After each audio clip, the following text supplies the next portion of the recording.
Halo, kembali lagi bersama saya Toto di program Safeguard with Defensor. Kita sekarang ada di segmen ketiga dari rangkaian 4 segmen tentang ransomware. Di segmen sebelumnya, di segmen kedua kita membahas tentang beberapa contoh kasus kejadian ransomware. Kita membahas apa saja yang terjadi dan apa yang bisa kita ambil pelajaran dari kejadian-kejadian tersebut. Nah, di segmen kali ini kita akan membahas tentang cyber resiliency terhadap serangan ransomware. Jadi kita akan membahas tentang beberapa referensi yang bisa kita pakai supaya organisasi kita bisa memiliki ketahanan terhadap serangan-serangan ransomware, supaya serangan ransomware itu bisa kita cegah atau setidaknya memiliki dampak yang tidak signifikan terhadap bisnis dan kelangsungan organisasi kita. Yuk kita masuk ke pembahasan segmen berikut.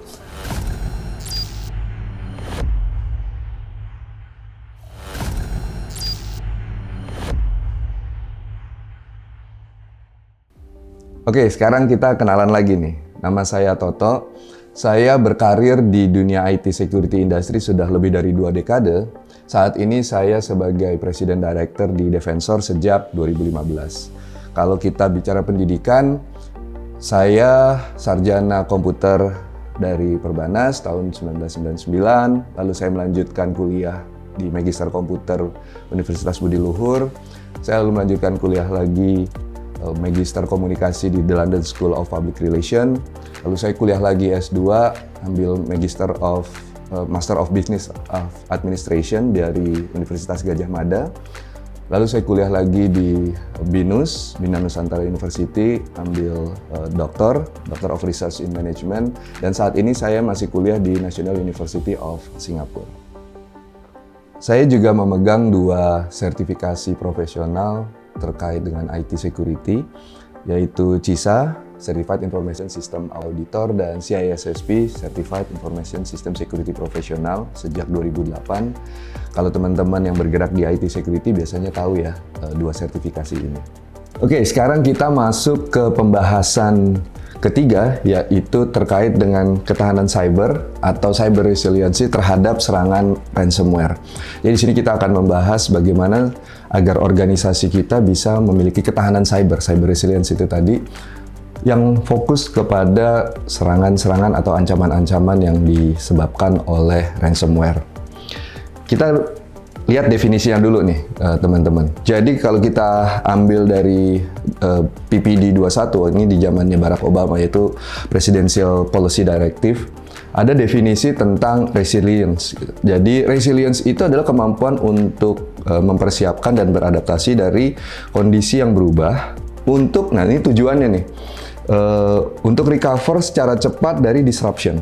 Jadi ini tujuannya si resiliency itu adalah bisa bertahan dan recover secara cepat ketika terjadi disrupsi. Disrupsinya macam-macam karena ini Presidential Policy Directive untuk Critical Infrastructure, Security, dan Resilience. Jadi ini masih global ya, kita ambil definisi resilience-nya aja. Nah, resilience itu termasuk kemampuan untuk bertahan dan recover tadi dari deliberate attacks. Nah, kalau ini kan tadi masih global, makanya dari definisi penyebabnya adalah deliberate attack, accident, atau naturally occurring threat or incident. Nah, itu tadi resilience. Jadi kita lihat resilience itu mulai dari persiapan sampai hasilnya. Juga bukan cuman mencegah, bukan cuman withstand tadi, tapi ada recover-nya. Karena bisa jadi banyak hal yang kita nggak bisa cegah, termasuk serangan cyber.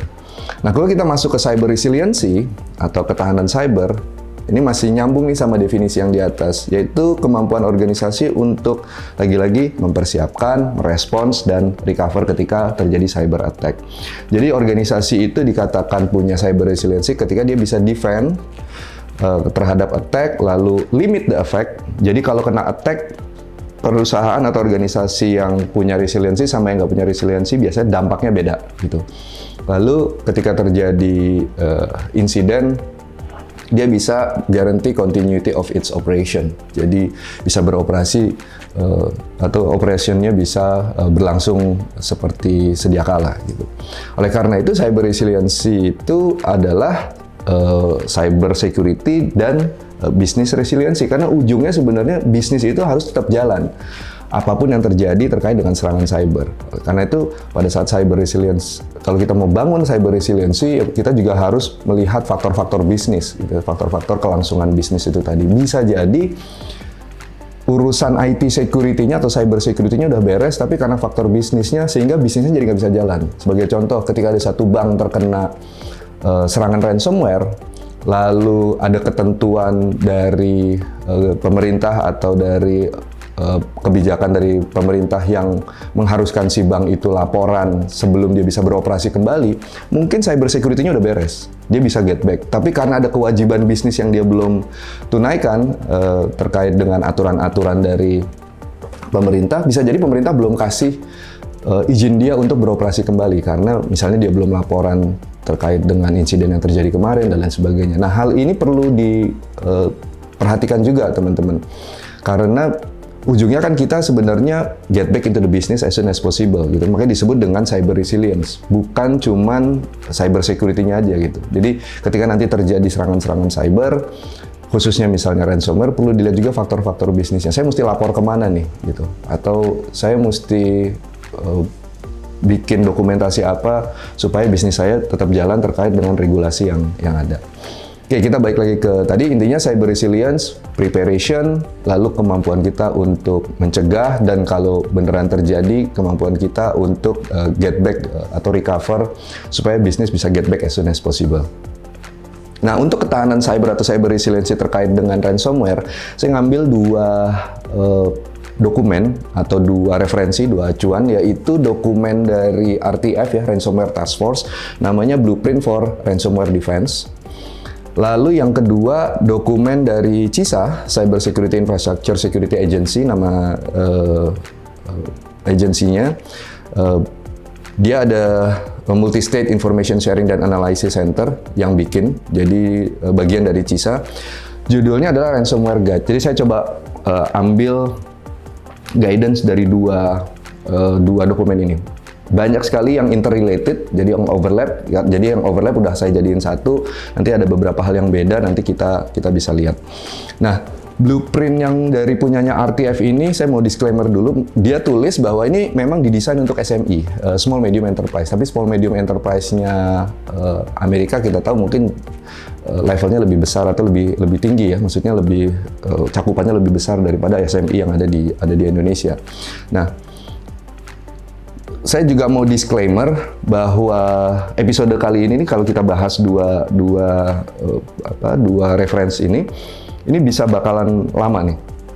Jadi ini episode yang paling lama dari keempat episode yang kita bahas terkait dengan ransomware. Sehingga kalau teman-teman mungkin ada kebingungan atau kesulitan untuk memahami ini, satu bisa di-rewind dan bisa dibaca. Saya encourage banget untuk baca dokumennya.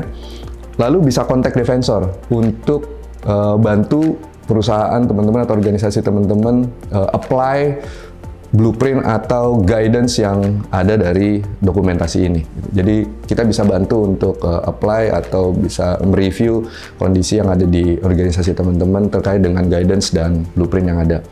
Nah, saya coba mapping. Kita sama-sama tahu ada Cyber Security Framework ya dari NIST, National Institute for Standard and Technology. Saya coba mapping kedua dokumen ini ke dalam CSF, Cyber Security Framework-nya NIST yang ada di tengah. Kita tahu CSF itu ada Identify, Protect, Detect, Respond, dan Recover. Jadi nanti kita masukkan beberapa poin yang ada di dua dokumen ini ke dalam framework itu tadi. Identify, Protect, Detect, Response, dan Recover. Nah, kita bahas sedikit introduction terkait dengan salah satu dokumennya, itu si blueprint dari Ransomware Task Force ini. Jadi dia dibuat, yang bikin tuh sebenarnya CIS, Center for Internet of Security. Jadi dia dibuat berdasarkan CIS Control. Jadi ini berdasarkan CIS Control versi 8, teman-teman bisa browsing juga dan bisa pelajarin, ada CIS Control.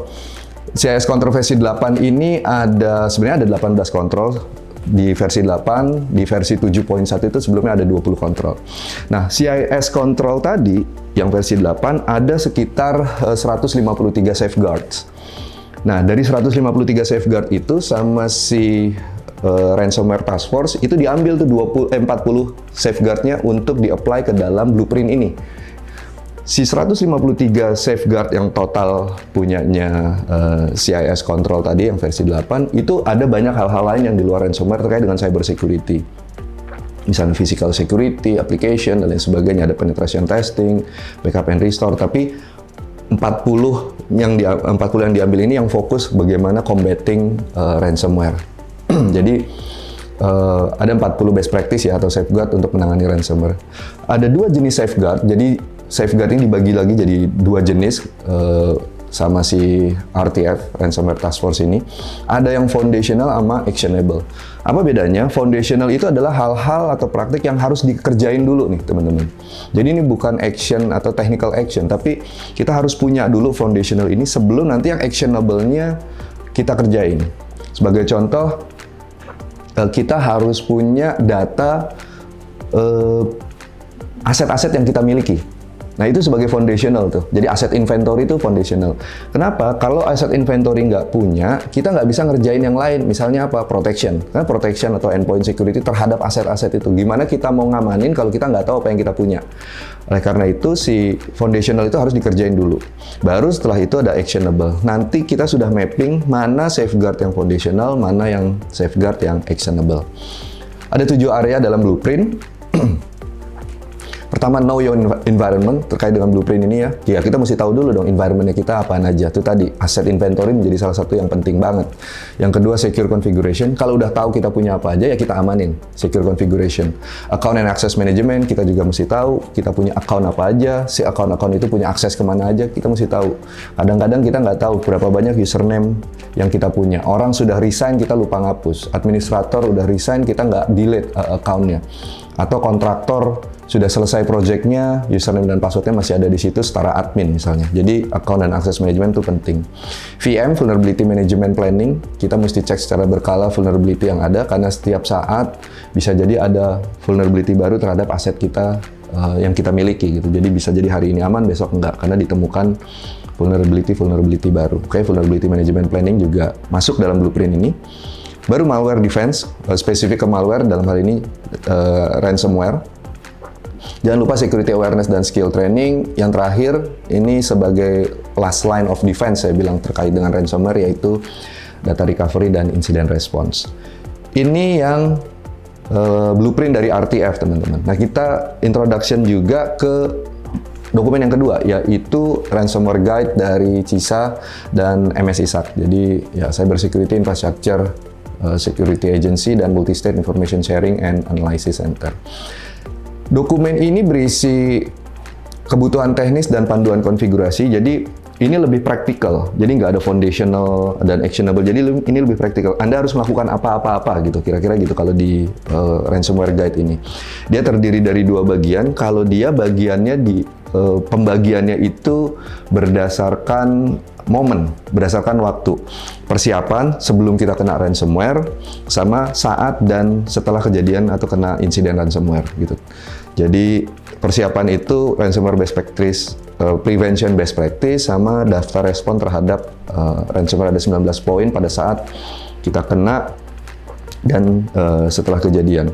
Ingat, cyber resiliency itu bukan hanya pada saat kejadian, tapi preparation ya tadi. Jadi preparation dan kemampuan kita untuk mencegah dan recover. Jadi preparation juga perlu. Makanya saya masukkan ransomware guide ini ke dalam bahasan kita untuk mencapai cyber resiliency terkait dengan ransomware.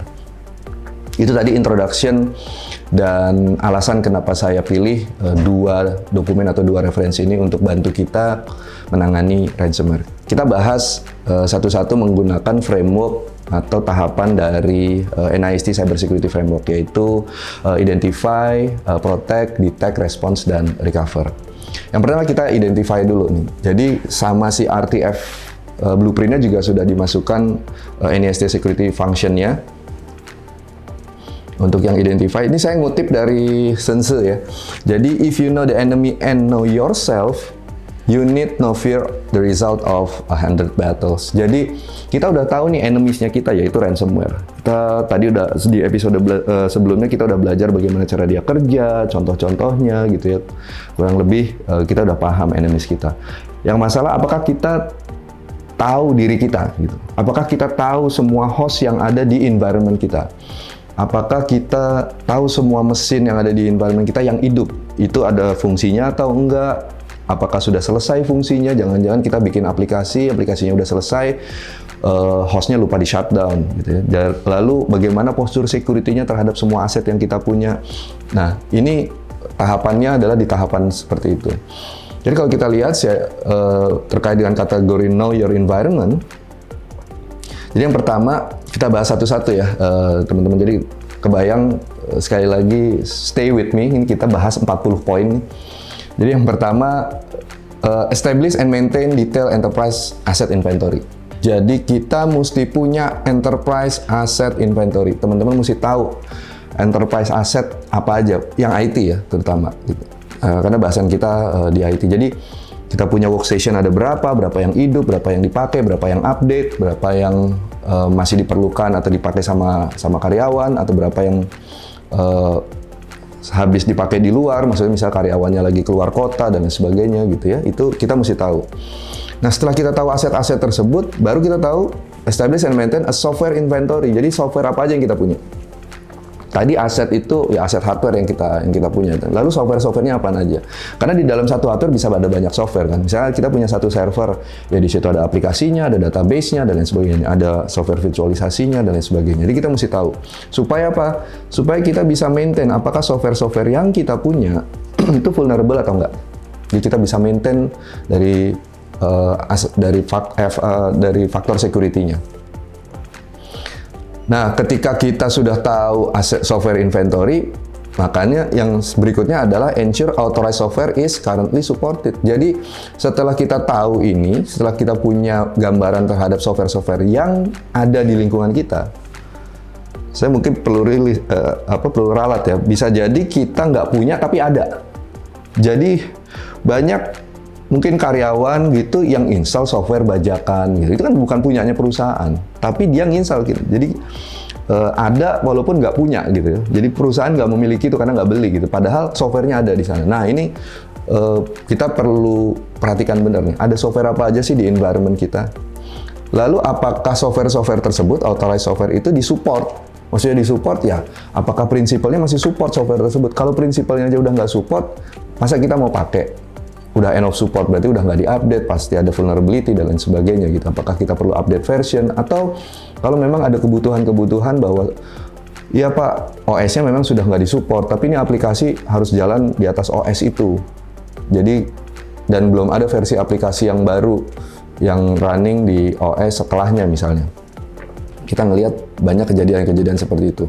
Yang penting kita tahu risikonya. Oh, kalau gitu berarti aplikasi ini harus disanitasi, misalnya hostnya harus walaupun tidak diupdate dia harus ada host IPS misalnya dan lain sebagainya. Jadi kita perlu tahu itu. Itu yang ketiga. Yang keempat, maintain data management process. Jadi kita punya data di mana aja. Ya, jadi data-data yang ada yang dimiliki sama perusahaan itu ada di mana saja, bentuknya apa dan lain sebagainya, itu kita mesti tahu. Apakah ada di database, ada di file server, atau bahkan ada di laptop gitu ya. Data-data yang dimiliki oleh perusahaan itu ada di mana saja, kita perlu tahu. Ini yang juga penting, establish and maintain inventory of account. Tadi saya sudah sempat singgung di slide sebelumnya. Jadi perusahaan perlu tahu account IT yang ada di perusahaan atau di organisasi kita. Baik user account, maksudnya user account itu account pengguna gitu, jadi karyawan gitu, dia punya account email, punya account laptop, punya account HR system gitu, Haris misalnya, HR information system dan lain sebagainya. Atau account-account yang menuju ke infrastruktur kita. Jadi ya saya biasa sebutnya privilege account. Jadi account-account yang punya privilege tinggi karena dia administrator, walaupun dia hanya view only, misalnya authorization atau privilege-nya dan lain sebagainya. Jadi kita perlu tahu nih teman-teman. perlu di-manage, perlu di-maintain. Jangan sampai ada account yang dormant, orangnya sudah nggak ada, account-nya masih ada. Orang yang udah resign, account-nya masih ada. Jadi perlu dilakukan, perlu dimiliki inventory of account tadi. Jadi prosedur inventory of account. Ini bagian pertama. Jadi supaya kita tahu environment kita. Jadi ketika kita sudah tahu, kita bisa masuk ke tahapan-tahapan berikutnya. Jadi ini penting banget untuk dilakukan. Nah, yang berikutnya, setelah identify, kita protect nih. Jadi kita udah tahu kan, kita punya apa saja, lingkungannya ada di mana. Jadi kita bisa formulasikan atau menentukan proteksinya. Bagaimana kita mau tentukan proteksi kalau kita nggak tahu apa yang mau diprotek kan gitu. Makanya tadi identify itu menjadi penting banget. Contoh kalau di rumah, gimana kita mau tahu mau pasang gembok di mana, pagarnya ada di sebelah mana, gitu ya, tralisnya ada di mana. Kalau kita nggak tahu yang mau diprotek tuh mana. Ya. Saya sering bercanda gitu ya sama temen. Sering kali itu kita naruh sendal jepit di brankas, naruh batangan emas di pekarangan rumah, ada di pelataran rumah gitu. Wah, kalau di dunia nyata mah kita ketawa-tawa aja ya. Jadi, masa sendal jepit taruhnya di brankas sih? Terus emas taruhnya di halaman rumah gitu loh. Tapi di dunia cyber atau di dunia IT, itu sering terjadi teman-teman. Ada file server yang isinya kumpulan lagu-lagu dan gambar-gambar itu diprotek sama firewall luar biasa. File servernya di depannya ada firewall, ada hak akses kontrolnya dengan luar biasa cukup ketat gitu. Padahal isinya ya koleksi lagu-lagunya orang IT misalnya gitu. Tapi ada sistem aplikasi, ada database-nya di situ atau another file server lah yang isinya ada data-data konfidensial gitu, file-file konfidensial, perjanjian-perjanjian perusahaan yang konfigurasi firewall-nya kelupaan, misalnya allow any to any dan sebagainya gitu. Sehingga kesannya ya semua orang bisa masuk. Jadi tadi yang file server yang isinya nggak terlalu berharga, lagu-lagunya orang IT, video-video dan sebagainya itu diprotek luar biasa, sementara file server yang lain yang isinya file-file sensitif malah diproteksinya asal-asalan, allow any to any misalnya untuk firewall policy-nya gitu. Nah, itu bisa kita tanggulangin atau bisa kita kurangin karena kita tahu nih aset-aset tadi di bagian identity. Nah, ketika kita udah tahu aset-aset yang kita punya atau environment kita udah punya secara detail dan up to date, nah kita sekarang masuk ke bagian proteksinya. Pada bagian proteksi di tahapan persiapan, nah ini yang penting kalau dari sisi dokumen tadi, pada tahapan persiapan kita harus lakukan backup offline dan encrypted backup image. Gitu. Jadi pada dokumen yang ada tadi, ransomware guide, pada tahapan persiapan itu mereka bahkan bilang backup itu udah offline aja dan harus encrypted backupnya. Kenapa offline? Karena si ransomware gang atau cyber criminal ini tahu kalau organisasi besar pasti punya backup. Dan dia tahu kemungkinan untuk dibayar, kalau dia berhasil mengenkripsi, kemungkinan untuk dibayarnya itu kecil kalau backupnya up to date dan aman. Sehingga yang diincar duluan setelah mereka mengenkript atau bersamaan enkripsinya adalah backupnya kita, backup sistemnya kita. Jadi mereka juga akan mengenkript backup selain mengenkript yang data yang utama atau target utamanya. Nah, oleh karena itu disarankan sama si ransomware guide, dokumentasi tadi, udah backupnya offline aja dan encrypted. Gitu, backup image-nya ya. Jadi supaya kalau offline ya kan nggak bisa si attacker-nya nggak bisa connect ke situ. Lalu jangan lupa kita juga mesti punya incident response plan. Jadi kalau terjadi insiden, siapa melakukan apa, kita harus punya. Supaya apa? Ya nggak tergagap-gagap ketika terjadi insiden, bingung.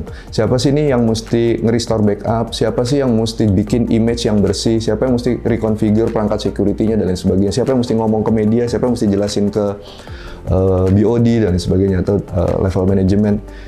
Kalau sudah punya incident response plan, siapa melakukan apa, dan dilatih gitu ya, ada drillnya, kita jadi bisa lakukan hal-hal yang perlu dikerjakan pada saat terjadi insiden tanpa terlalu tergagap-gagap. Nah, pada saat protect kita juga mesti tahu nih ransomware infection factor-nya. Jadi biasanya ransomware itu awalnya munculnya dari mana? Apakah dari kerentanan dan miskonfigurasi perangkat yang internet facing? Tadi di episode sebelumnya pada kasus yang pertama kelihatan ya ada vulnerability dari perangkat-perangkat yang memang internet facing dan nggak gagal diproteksi oleh perimeter security device-nya mereka. Atau dari phishing, ini juga banyak nih kita nemukan ada phishing campaign yang berhasil sehingga username dan password atau autentikasi dari si user bisa diambil sama si attackernya.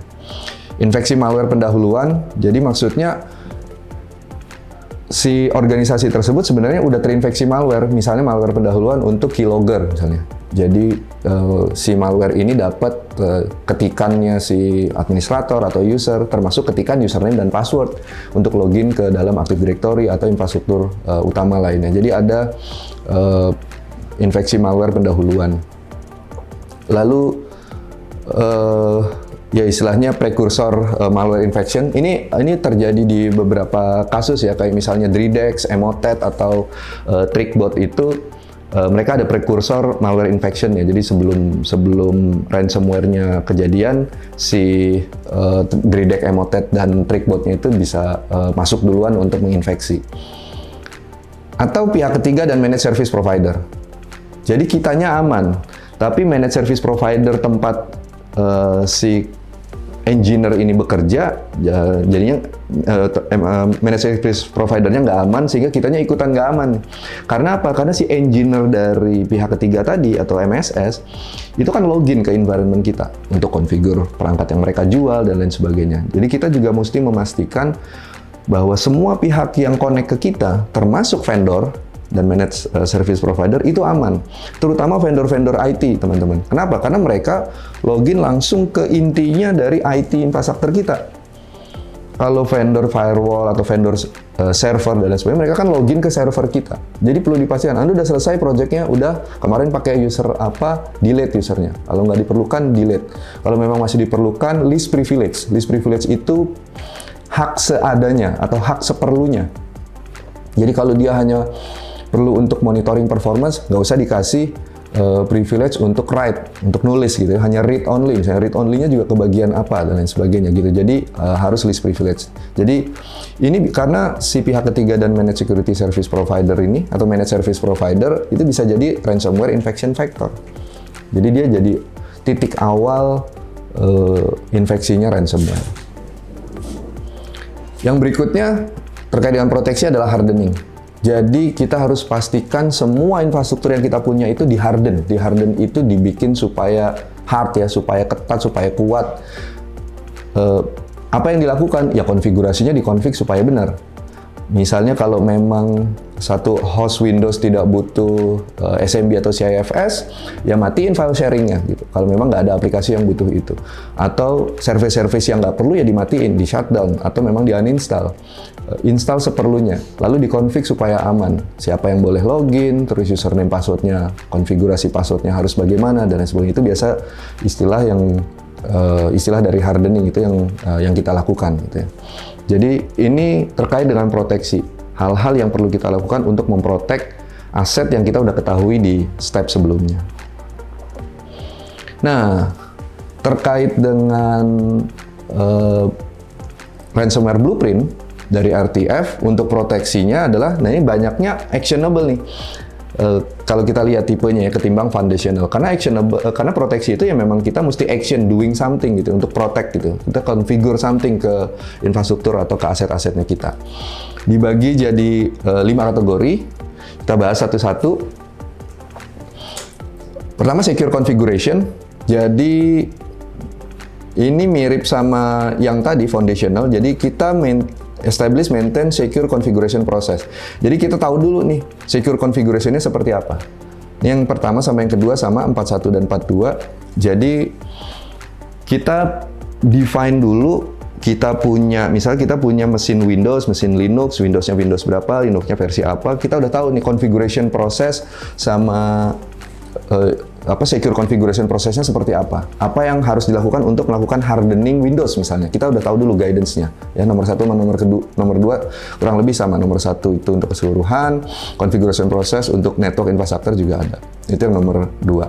Nah, ketika kita sudah tahu secure configuration, Di CIS teman-teman bisa download ya guidance untuk hardening dari beberapa perangkat. Jadi kalau mesin Windows mereka ada guidance-nya, bahkan teman-teman bisa download, saya lupa berbayar atau enggak, image dari Windows OS yang memang udah secure, udah harden di CIS. Jadi image dari Windows, dari Linux versi apa juga ada beberapa juga tersedia di sana untuk di-download. Jadi kita bisa download image Windows yang memang udah di-harden sama dia. Atau mereka juga sediakan hardening guidance untuk beberapa infrastruktur atau operating system.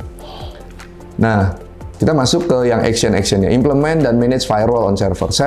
Server harus ada firewallnya, kira-kira gitu. Dan firewallnya mesti benar gitu ya. Benarnya kenapa? Karena kita udah punya konfigurasi guidance yang di awal tadi, yang di atas. Manage default account on enterprise asset dan software. Nah, default account ini biasa jadi salah satu pintu masuk. Kalau Windows itu udah pasti ada account administrator. Linux udah ada pasti ada account admin. Dan teman-teman bisa cari sendiri di internet list of default account dan password. Jadi kalau firewall ini default account-nya apa, password-nya apa. Jangan lupa untuk diganti. Kalau perlu dihapus, bikin user baru yang namanya nggak umum, yang right-nya atau haknya setara sama si administrator bawaan tadi. Itu hampir semua perangkat punya guidance untuk itu. Ya. Jadi manage default account tadi. Jangan ada default account yang masih nyisa di konfigurasi perangkat-perangkat kita. Apalagi kalau default account dan default password. Ya. Masih ada router, username-nya admin, password-nya admin, ya, model-model kayak gitu harus di manage dan dihilangkan. Oleh karena itu use unique password. Ya, unique password yang perlu kita pakai. Teman-teman harusnya udah tahu unique password itu minimal 8 karakter, terdiri dari huruf besar, huruf kecil, lalu ada angka dan karakter-karakter simbol gitu. Saya juga sempat baca, sekarang karena udah ada AI, harusnya udah lebih dari 10 karakter password kita. Wah gimana Pak? Saya nginget password yang udahlah kompleks, panjang, ada huruf besar, huruf kecil, angka, dan karakter, pakai password manager. Ya. Biar password manager aja yang mikir. Nanti mungkin kita akan ulas di bahasan yang lain terkait dengan manajemen password ya teman-teman. Tapi poinnya adalah use unique password, strong password. Kalau bisa double digit of karakter gitu ya, dan huruf besar, huruf kecil, angka, serta karakter-karakter. Disable dormant account, yang tadi sempat kita bahas atau kita singgung. Dormant account itu account yang udah nggak kepake. Waktu itu dibikin misalnya karena ada administrator baru atau ada vendor yang mau login dan lain sebagainya, harus disable ya. Restrict administrator privilege to dedicated administrator account. Ini banyak sekali kita nemukan account-account setara administrator padahal dia user biasa. Nah, jadi kita tahu nih user biasa, apalagi user non-IT biasanya gitu ya, nggak ngerti IT, ngapain dia dikasih hak setara administrator misalnya gitu. Atau dulu memang dia pernah dikasih hak administrator karena dia yang punya aplikasi, tapi setelah yang punya aplikasi dan memperbaiki aplikasi lagi mau config, tapi setelah konfigurasi ya diturunin lagi dong haknya gitu ya. Jadi restrict administrator privilege hanya ke dedicated administrator account. Next, berikutnya. Ini ada granting and revoke. Jadi harus ada proses granting dan revoke. Maksudnya apa? Granting dan revoke akses. Jadi harus ada catatan nih. Kita ngasih akses ke siapa, kapan, tujuannya apa.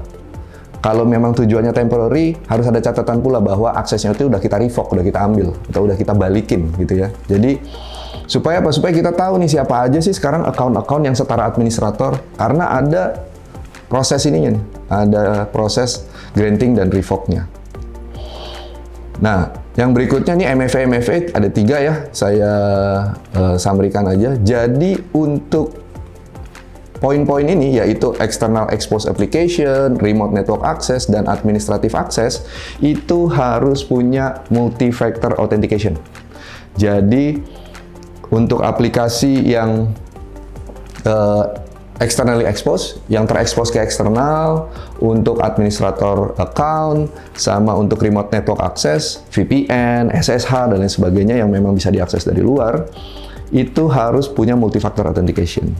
Supaya amit-amit kalau si username dan password administratornya di take over orang, ya dia tetap nggak bisa login karena dia nggak punya second factor authentication-nya gitu. Misalnya token atau SMS atau dikirimin OTP lewat email dan lain sebagainya gitu. Jadi ketiga hal ini harus punya MFA ya, jadi multi-factor authentication. Mau MFA-nya ada 3 juga nggak apa-apa. Jadi kita nggak cuma two-factor authentication, jadi ada username password, ada token, sama OTP misalnya. Kita punya token sama OTP misalnya. Jadi ada three-factor authentication jadinya. Makanya di sini disebutnya multi-factor authentication. Oke, itu kita udah bahas dari sisi secure configuration dan account and access management. Nah, yang berikutnya kita masuk ke kategori vulnerability management and planning.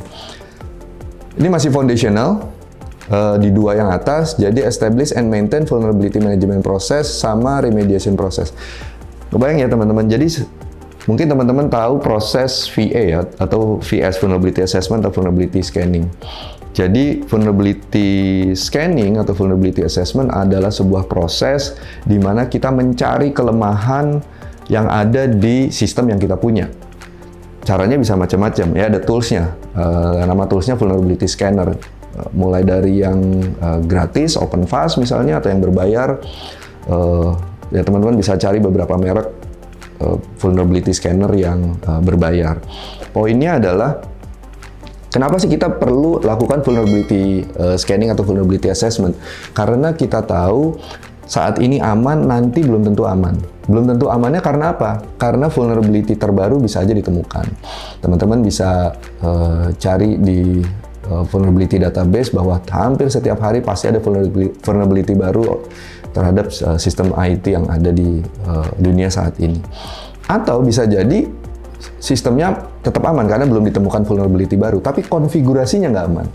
Hari ini aman, tiba-tiba besok ada aplikasi baru diinstal, terus dibuatkanlah username baru, terus username-nya itu dipakai sama si pembuat aplikasi, lupa di-delete, dan username dan password-nya diketahui oleh orang. Misalnya dia login sembarangan, ada keylogger di laptop yang tempat dia login misalnya, sehingga jadi nggak aman. Oleh karena itu perlu dilakukan vulnerability scanning secara berkala gitu. Nah, sebelum melakukan vulnerability scanning, maksud dari poin ini adalah harus ada vulnerability management process dan remediation process. Jadi bukan asal-asalan di-scan. Ditentukan misalnya kapan kita mau lakukan scanning, kapan lakukan remediasi. Kalau terjadi pada saat scanning ditemukan ada finding, ada yang bolong gitu, ada yang vulnerable, apa yang harus dilakukan? Lapor ke yang punya, lapornya bagaimana, prosedurnya bagaimana, lalu remediasinya berapa lama dan lain sebagainya. Itu harus ada prosedurnya dulu tuh, teman-teman. Makanya ada proses ini yang disebut dengan foundational. Nah, ketika itu udah dilakukan, ada vulnerability management process, ada remediation process, baru, nah action-actionnya nih, perform automated operating system patch management. OS itu perlu di-patch, teman-teman. Kita tahu tiap bulan itu Microsoft ngeluarin namanya Patch Tuesday, gitu ya. Jadi ya hari Selasa dia ngeluarin patch tuh terhadap vulnerability yang ditemukan terkait dengan produk-produk Microsoft tiap bulannya, gitu. Jadi harus ada patch management. Windows kita mesti di-patch, Linux, dan operating system lainnya kita perlu patch. Makanya harus ada automated operating system patch management. Selain operating system, application juga perlu di-patch, dan kita harus memastikan network infrastructure kita up to date. Inti dari kategori VM planning ini, vulnerability planning ini adalah kita perlu punya prosedur untuk melakukan pemeriksaan terhadap vulnerability, dan kita juga perlu punya prosedur untuk remediasinya. Lalu actionnya juga kita jalankan, gitu. Salah satu action terkait dengan remediasi ada patch management ini tadi, sama juga ensure bahwa network infrastructure-nya up to date. Oke, itu tadi terkait dengan kategori VM planning. Yang berikutnya adalah malware defense. Pastikan kita pakai fully supported browser dan email client, browsernya fully supported, browsernya juga up to date, gitu ya, email clientnya juga up to date. Supported itu maksudnya disupport sama yang bikin. gitu ya. Jadi kalau memang versinya udah nggak disupport, berarti kan udah nggak ada update-nya gitu, udah nggak dikeluarin lagi update-nya gitu.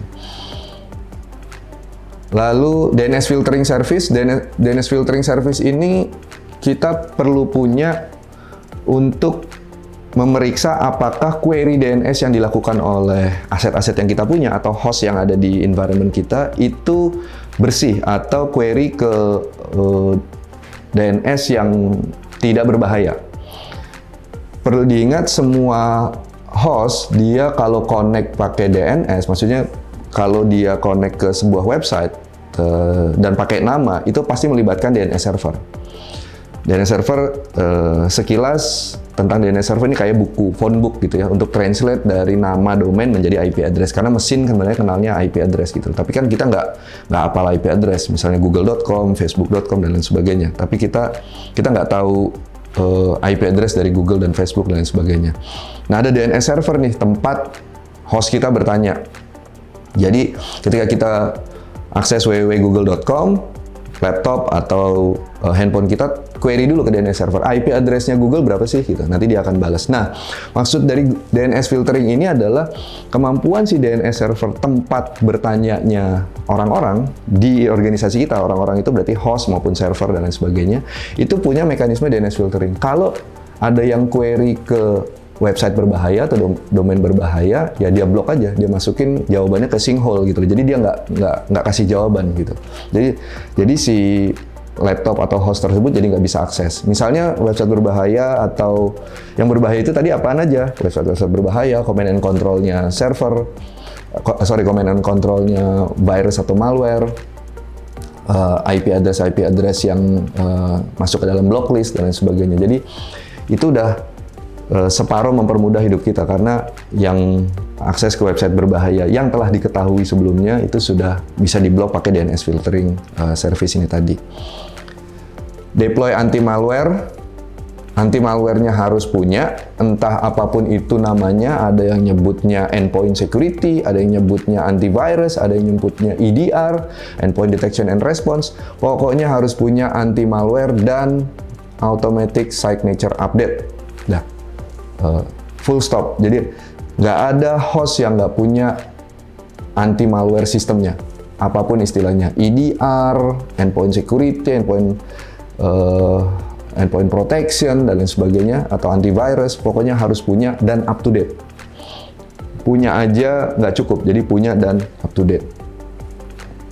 Yang terakhir, disable autorun dan autoplay dari removable media. Jadi jangan kalau kita nyolok langsung tiba-tiba nyolok flash disk gitu ya, langsung tiba-tiba autorun dan autoplay gitu ya. Karena bisa jadi yang autorun itu adalah execute malware. Karena seringkali orang tidak aware gitu, pengen tahu aja gitu ya. Apalagi misalnya ada contoh kasus di meja kerja kita tiba-tiba ada flash disk nih. Ada flash disk tulisannya 32 GB isi, terus tulisannya film asik. Wah, kalau ada flash disk nih, ukurannya 32 GB, judulnya kok film asik. Yang kita lakukan apa? Maksudnya cuma ngelihat aja begini. Yang kita lakukan biasanya jadi colok dong ke laptop kita. Dicolok untuk tahu nih film asik apa ya. Nah, kalau laptop kita tuh ada fitur autorun dan autoplay-nya, padahal di situ sebenarnya bukan film asik, ada program asik di situ. Itu program malware, ya di-execute lah.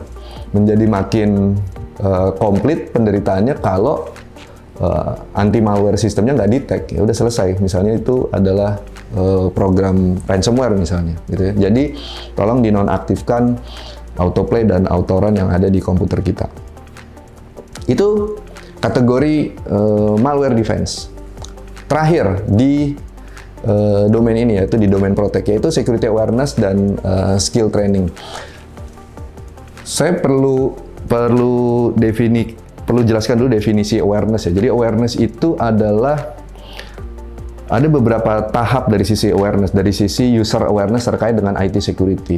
Awareness adalah pemahaman dari orang, lalu apresiasi orang tersebut, dan kemauan untuk menjalankan program-program terkait dengan IT security. Jadi ada 3 tahapan. Dia tahu atau paham, lalu dia mengapresiasi, dan dia jalanin. Itu yang disebut dengan aware, teman-teman. Jadi bukan sekedar tahu aja. Aware itu tahu, apresiasi, dan dia jalanin program atau inisiatif-inisiatif terkait dengan cyber security. Jadi jangan cuman orang tahu bahwa jangan berbagi username dan password, atau orang tahu jangan akses ke website-website sembarangan, orang tahu jangan install software bajakan, tapi dia tetap lakukan, itu nggak aware, gitu. Ini sama kayak kesehatan, kita tahu gaya hidup sehat, yaitu olahraga, makan makanan bergizi, istirahat cukup, hindari stres, tapi berapa banyak orang yang mau melakukan itu? Berarti dia nggak aware, gitu ya, terhadap kesehatan. Ini juga, jadi kita harus bangun security awareness skill dan training. Supaya apa? Supaya orang itu mau sampai ujungnya, yaitu menerapkan hal-hal terkait dengan IT security yang baik gitu. Jadi bukan hanya tahu dan apresiasi saja. Makanya kita perlu establish dan maintain IT security awareness program. Jadi harus ada programnya nih. Program misalnya kita tes dulu security awareness dari organisasi kita seperti apa, dengan phishing campaign misalnya, atau dengan kuesioner dan lain sebagainya. Kita bisa lakukan itu, lalu kita bikin programnya mana yang kurang. Oh, kalau di tempat kita terkait dengan software bajakan sih udah enggak Pak, gitu. Tapi ini yang masih masalah adalah bagaimana mereka ngeklik website-website yang kira-kira menipu misalnya. Oh, itu berarti pemahaman mereka terkait dengan scammer gitu ya, atau email phishing itu perlu ditingkatkan. Nah, kalau kita punya program, kita jadi tahu apa yang mesti dilakukan berikutnya. Makanya didahului dengan security awareness program ini tadi. Bikin task force untuk mengetahui social engineering attack sama recognizing and reporting security. Jadi terkait dengan security awareness training ini, yang paling utama adalah bagaimana kita bisa agar si karyawan kita tuh terhindar nih dari social engineering sama reporting terkait dengan IT security, recognizing dan reporting terkait dengan IT security. Social engineering adalah, atau rekayasa sosial adalah sebuah istilah untuk kita bisa menyuruh orang melakukan apa yang seharusnya mereka tidak lakukan kalau mereka fully aware, gitu. Social engineering ini bisa baik, bisa buruk, gitu ya. Paling gampang misalnya waktu vaksin. Banyak orang resisten terhadap vaksin. Lalu kenapa yang pertama kali divaksin adalah public figure yang jadi pujaan masyarakat atau jadi acuan masyarakat?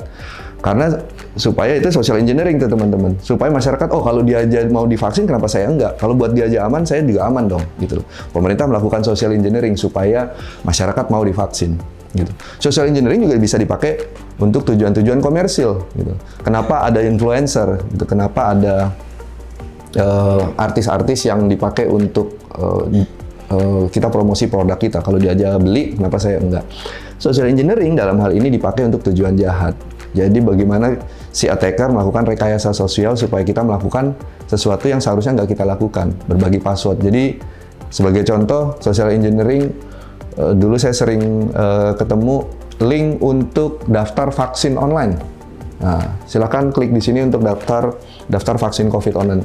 Klik linknya, ada website, masukkan nama, nomor karyawan, misalnya tempat tanggal lahir, nomor KTP, nama ibu kandung, dan lain sebagainya. Klik di sini untuk daftar vaksin, social engineering. Gitu. Nah, kita perlu latih karyawan kita supaya aware terhadap serangan-serangan security engineering tadi. Juga kita perlu melatih karyawan kita untuk tahu dan melapor kalau ada urusan-urusan security yang terakhir nih. Jadi jangan cuman aman sendiri. Jadi kalau misalnya ada, ini kok kayaknya ada email yang bermasalah ya, ini kayaknya apakah ini ngaku-ngaku email dari tim IT untuk mereset password email misalnya. Nah, dia harus laporan dong. Dia bisa recognize dan dia report. Dia laporan ke tim IT, ini bener nggak sih kok ada diminta untuk reset password gitu. Pada banyak kasus si social engineer tadi nggak minta username dan password Bapak Ibu. Ya teman-teman sekalian. Jadi bisa jadi mereka itu nyuruh kita untuk merubah password. Misalnya ada email, "Dear Pak Toto, kami tim IT sedang melakukan perbaikan mail server. Oleh karena itu kami meminta Anda untuk mengganti password email Anda menjadi nomor telepon Anda misalnya." kan dengan asumsi si attackernya tahu nih nomor telepon saya. Jika dalam 2 jam di password, kami tidak menjamin bahwa email Anda masih ada atau bisa terhapus email Anda. Nah, hal kayak gitu kalau dia recognize, dia bisa tahu ini apaan nih. Lalu dia report ke tim IT, ini kok ada email seperti ini gitu ya. Nah, kita perlu establish itu security awareness dan skill training kepada orang-orang yang ada di organisasi kita. Nah, itu tadi adalah domain protect dari NIST Cyber Security Framework yang kita adopt dan kita masukkan beberapa safeguard terkait dengan blueprint di ransomware task force itu tadi. Sekarang kita masuk ke dalam domain response. Jadi di domain response ini saya juga masukkan yang dari guidance dari CISA tadi. Karena saya lihat di domain response untuk yang blueprint RTF, Ransomware Task Force, masih ada beberapa yang perlu ditambahkan. Nanti kita bahas satu-satu. Jadi pada domain response, ada kategorinya data recovery dan incident response. Response ini maksudnya adalah ketika sudah terjadi insiden atau sedang terjadi insiden mau ngapain kita. Sebelumnya tadi kan belum terjadi insiden, jadi preparation, protect, dan sebagainya ya. Ada identify, protect gitu ya. Nah, lalu kita response. Nah, pada bagian respon ini atau domain respon di cyber security atau ransomware task force tadi, kita melihat ada beberapa safeguard. Pertama, tentukan personel untuk memanage atau melakukan incident handling. Jadi siapa nih personel-personel yang untuk jalankan incident handling prosedur atau incident handling proses yang kita akan lakukan gitu ya. Lalu yang berikutnya, maintain contact information for reporting security. Jadi siapa yang mau kita report terkait dengan security ini, apakah ada level manajemen atau bahkan level regulator dan lain sebagainya. Foundationnya, mungkin saya agak mundur dikit. Jadi sebelum yang action ini, foundationnya harus punya enterprise process for reporting incident sama log management process. Jadi dari sisi foundation kita juga perlu punya proses untuk laporan terkait dengan insiden. Lalu kita juga perlu punya audit ke log management. Jadi kita perlu tahu nih siapa aja perangkat-perangkat yang perlu ngelempar log gitu atau perlu kita ambil lognya. Lalu kita ambil lognya itu jenis lognya apa aja gitu. Misalnya ada perangkat firewall. Log firewall apa yang perlu kita ambil? Terkait dengan insiden kah? Atau all traffic log kah? Atau user log kah? Dan lain sebagainya. Jadi kita perlu punya guidance teman-teman. Kita perlu punya guidance untuk siapa yang lognya mau kita ambil dan jenis log apa yang mau kita collect atau kita ambil tadi. Nah, kalau kita sudah punya proses dan prosedur untuk reporting dan log management tadi, nah kita masuk ke actionnya. Jadi kita tentukan tadi, saya ulang sedikit, personel untuk manage incident handling sama contact of information. Kalau kita sudah punya audit log management process, ya kita collect audit lognya. Lalu kita mesti ensure bahwa lognya ini storage-nya sesuai. Nah di sini kalau kita lihat belum ada action yang disampaikan terkait kita mesti ngapain ya kalau terjadi insiden gitu. Makanya saya masukkan juga yang dari best practice-nya dari CISA itu tadi, yang ransomware guide. Nah, kalau di CISA bilang sama Ishak MC tadi, untuk respons pada saat terjadi ransomware, mereka disebut best practice ya, karena ada hal-hal yang perlu dilakukan segera pada saat kejadian. Pada saat kejadian, analisa dan langkah awal. Jadi pertama, kalau memang kita terkena insiden ransomware, tentukan sistem yang terdampak dan lakukan containment atau isolasi. Jadi udah ketahuan yang ke-encrypt adalah server 1-10, udah contain. Kalau bisa endpoint security-nya melakukan containment, contain. Kalau nggak bisa, cabut kabelnya, gitu ya. Jadi jangan sampai dia nyebarin ke tempat-tempat lain. Jadi langsung pastikan mana aja nih yang kena. Kita udah biasa lakukan itu pada saat COVID. Kalau Anda terinfeksi, isolasi mandiri, supaya nggak nyebarin yang lain, containment. Jika nggak memungkinkan di contain, untuk mencegah penyebaran lebih lanjut, matikan, ya. Mendingan mesinnya dimatiin ketimbang dia nyebarkan ransomware atau malware-nya ke tempat lain. Nah, triase sistem yang terdampak untuk restorasi dan recovery. Triase itu atau attack triage ya. Triage itu atau triase itu adalah kita menganalisa kondisi lalu kita memberikan prioritas gitu. Jadi triase itu setelah kita tahu kondisinya, kita tahu prioritasnya. Makanya ini memberikan prioritas untuk siapa aja sistem-sistem yang terdampak. Jadi kita analisa nih mana yang terdampak, lalu kita kasih prioritas untuk restorasi dan recovery. Jangan sampai kita salah lakukan triage ini. Masa file server yang isinya lagu-lagu kita recover duluan, padahal core sistemnya kita masih belum di recover gitu. Jadi itu harus sudah ada planningnya dan itu yang akan kita lakukan gitu ya. Maksudnya di incident response planning tadi di fase sebelumnya harus sudah ada nih proses triage-nya atau triasenya harus sudah jelas. Mana dulu yang di recover, lalu ya kita identifikasi dan di recover duluan. Nah, jangan lupa buat dokumentasi pemahaman awal terkait apa yang terjadi gitu. Dan yang terakhir, libatkan stakeholder internal dan eksternal untuk memitigasi respon dan recover dari insiden. Nah, di sini jadi kita perlu libatkan stakeholder yang lain nih, dari internal misalnya level manajemen, level atau di bagian komunikasi untuk mengkomunikasikan keluar kalau diperlukan gitu.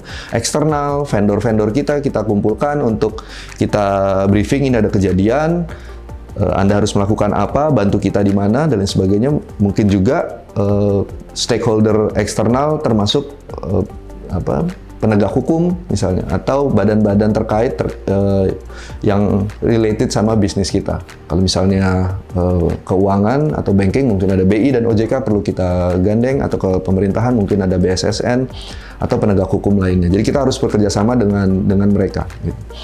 Nah, terkait dengan untuk memitigasi respon dan recover dari insiden. Nah, itu respon langkah awalnya, teman-teman, yang kita bisa lihat dari ransomware guide itu tadi. Nah, lalu si ransomware guide itu juga bilang pada saat terjadi insiden setelah langkah awal tadi, ini adalah langkah berikutnya adalah containment dan eradication. Tadi kita tahu containment itu isolasi, eradication itu supaya kita perbaiki gitu ya. Nah, ada beberapa hal yang perlu dilakukan. Ini saya quick aja. Lagi-lagi teman-teman bisa baca sendiri dokumennya untuk bisa memahami isi dan nanti bisa menjalankan. Kalau ada kesulitan, sekali lagi bisa kontak Defensor untuk bantu consulting terkait dengan blueprint atau ransomware guide ini. Terkait dengan containment dan eradication, responsnya pertama buat sistem image dan memory capture dari sampel perangkat yang terdampak. Jadi kita perlu lakukan incident response atau forensik kan teman-teman. Jadi kita perlu capture nih memory capture dan dari sampel perangkat. Jadi kalau memang ini ada yang kena ransomware, udah kita ambil dulu, bikin memory capture-nya, di freeze gitu ya, dan dibikin image-nya. Untuk itu yang kita analisa, gitu.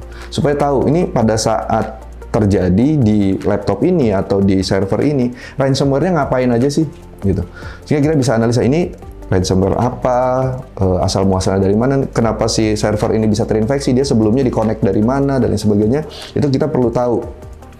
Makanya kita perlu buat sistem image dan memory capture dari sampel perangkat yang terdampak untuk keperluan IR dan forensik.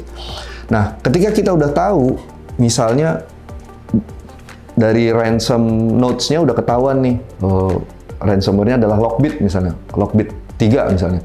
Nah, kita lakukan riset nih untuk pedoman penanganan ransomware terkait dari sumber terpercaya. Biasanya dari vendor IT security atau dari badan-badan lain yang terpercaya. Kalau Lockbit 3 saya mesti ngapain ya? Lockbit 3 tuh nyerangnya bagaimana ya? Infection factor-nya apaan aja ya? Jadi best practice-nya saya mesti ngapain nih kalau kita terkena Lockbit 3 misalnya, atau terkena Play atau Vice Society dan lain sebagainya. Lalu identifikasi sistem dan account yang terlibat dalam insiden. Jadi si ransomware ini tuh pakai account apa aja nih?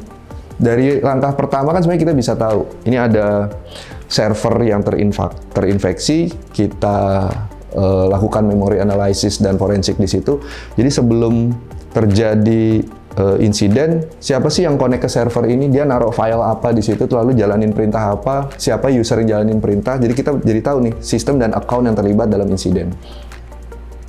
isolasi sistem terkait insiden yang dapat dipakai lebih jauh untuk melanjutkan illegal access. Jadi ya tadi isolate atau containment ya, sistem-sistem yang memang terlibat atau yang terkena jadi korban. Lakukan pemeriksaan terhadap detection dan prevention system, dicek ini kok antivirusnya nggak jalan ya misalnya. Ini kok firewall-nya bisa kelewatan ya gitu. Jadi bisa dilewatin ya. Kalau ini ada lateral movement, misalnya tadi server yang kena encrypt, kelas loginnya misalnya dari IP address yang beda segmen. Padahal antar segmen ini ada firewall-nya. Kenapa kok bisa lewat ya dari firewall ini? Apakah memang nggak dibatasin login dari satu segmen ke segmen yang berbeda, atau memang ada hal-hal lain yang memang perlu kita ketahui? Makanya kita perlu periksa nih terhadap prevention dan detection system yang ada, baik antivirus, IDS, EDR, IPS, dan jangan lupa log-lognya ya. Log-lognya kita perlu cek juga. Di proses sebelumnya, yang di slide sebelumnya kan kita udah collect ya lognya ya. Nah, lakukan analisa lanjutan untuk mengidentifikasi apakah ada mekanisme persistence. Persistence itu terus-menerus.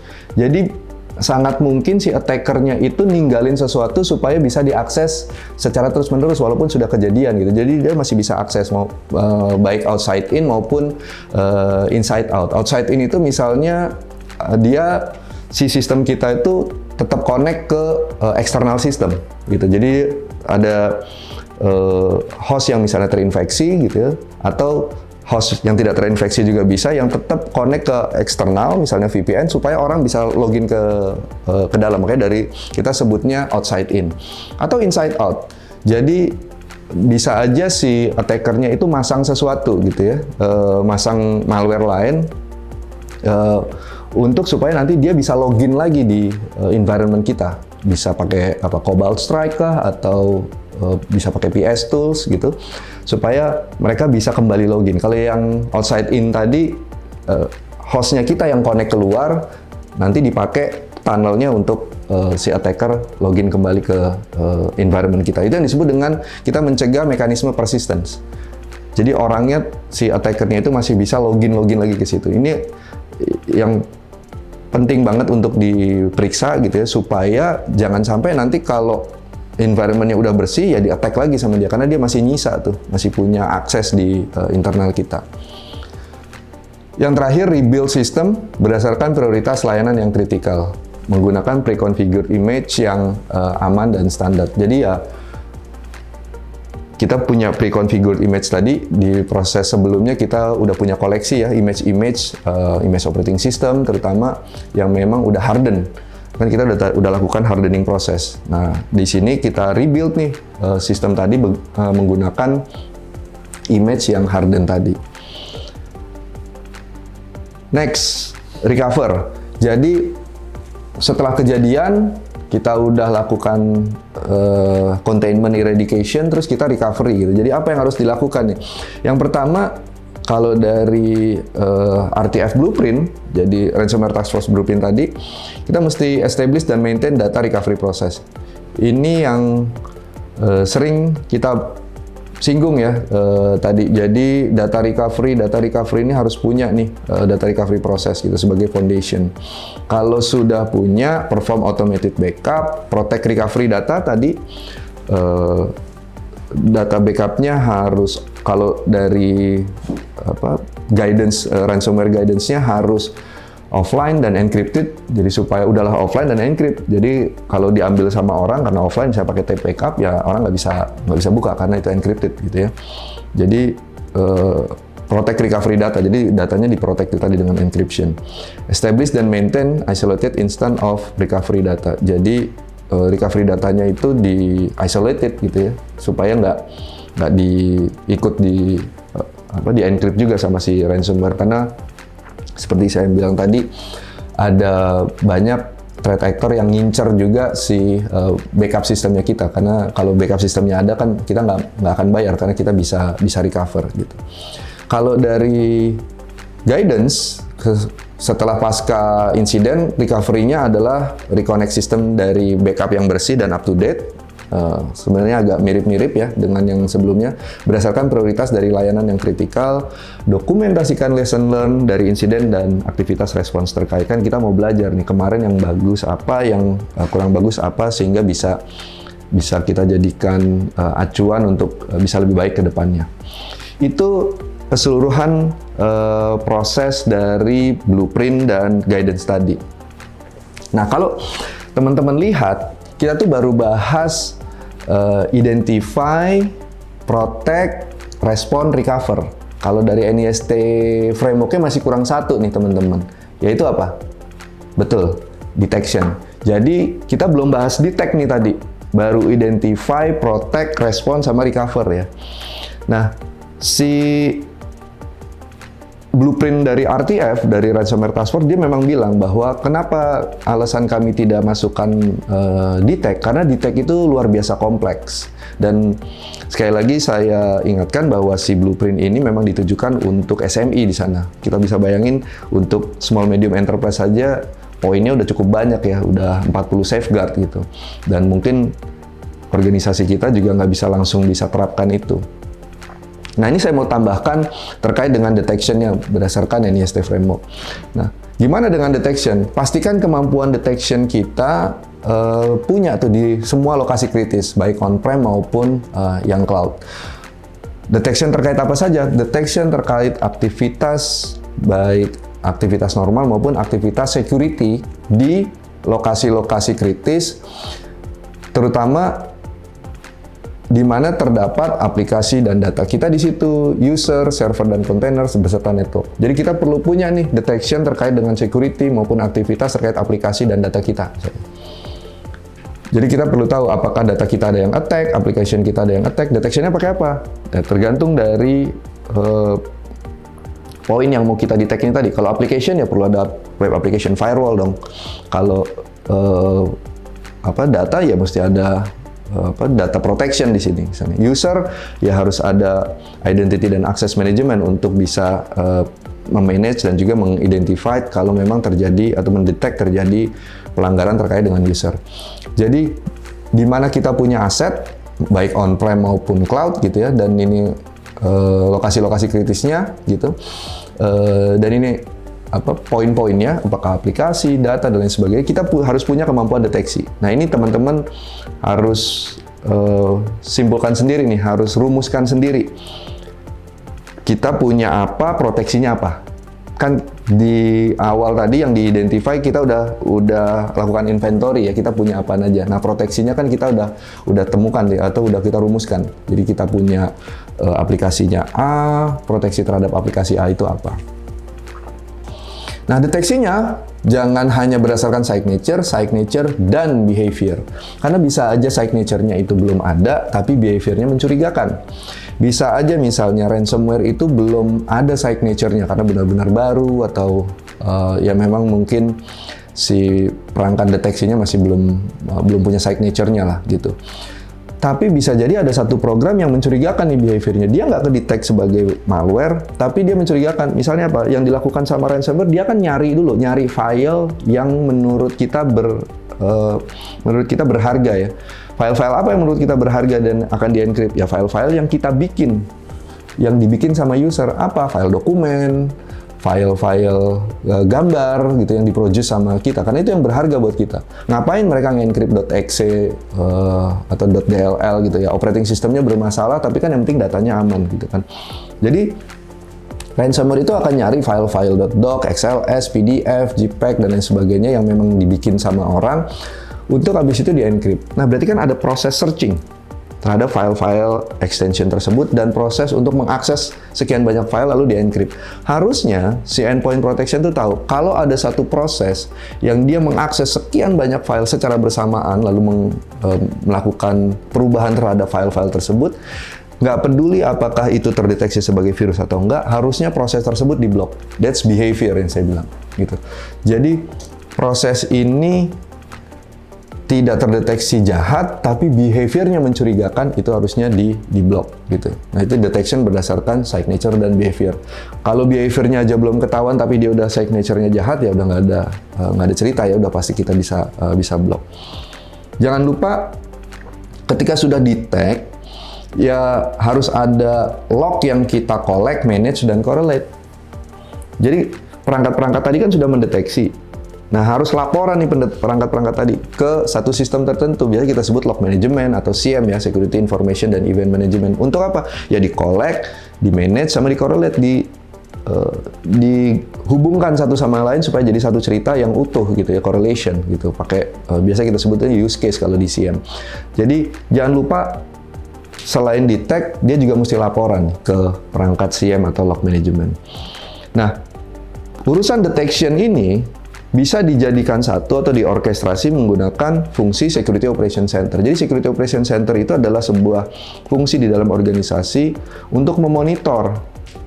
Memonitor apa? Memonitor kondisi security yang ada di organisasi kita. Jadi si SOC akan melakukan apa? Orchestrating fungsi dari deteksi. Jadi ini yang dilakukan sama SOC nih teman-teman. SOC itu tengahnya atau tools utamanya itu SIEM, Security Information dan Event Management. Nah, perangkat-perangkat security tadi yang ngedetect tadi, baik berdasarkan signature maupun behavior, dia ngelempar lognya kan ke SIEM. Lalu juga ada network forensic data atau packet capture gitu ya, yang di-collect juga sama si perangkatnya, perangkat monitoringnya si SOC. Dia akan bandingkan nih, dia akan feeding pakai threat intel. Jadi kalau ada host atau komputer di sini yang connect ke IP address tertentu, dia tanya nih sama threat intel. Kalau memang belum kedeteksi sebagai attack ya misalnya, dia tanya threat ini IP address-nya benar apa enggak. Kalau nggak benar ya dia lakukan tagging bahwa ini ada aktivitas mencurigakan atau ada threat. Nah, lakukan automated correlation dan manual detection hunting. Kalau ada identified threat, SOC harus lakukan in-depth analysis.